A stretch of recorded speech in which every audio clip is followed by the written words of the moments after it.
Satan's opportune time neared. A reading from Matthew 26:14-16.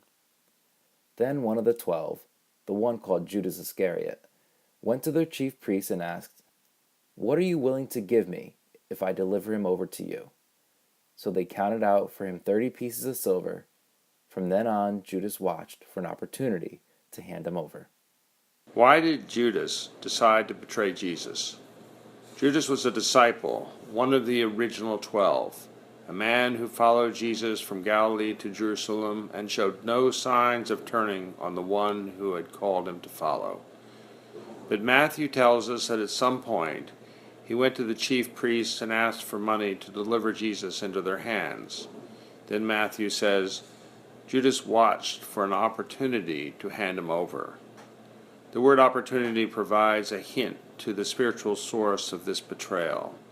Luke makes it clear that at the very conclusion of the time that Satan tempted Jesus in the wilderness, Satan had not given up. Instead, we are told, when the devil had finished all this tempting, he left him until an opportune time.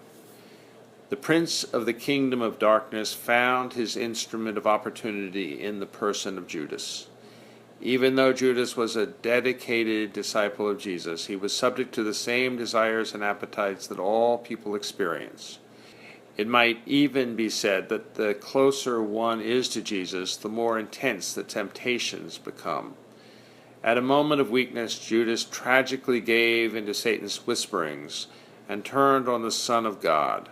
Satan found his opportune time and entered Jesus' heart to capitalize on what appeared to be his final road to victory.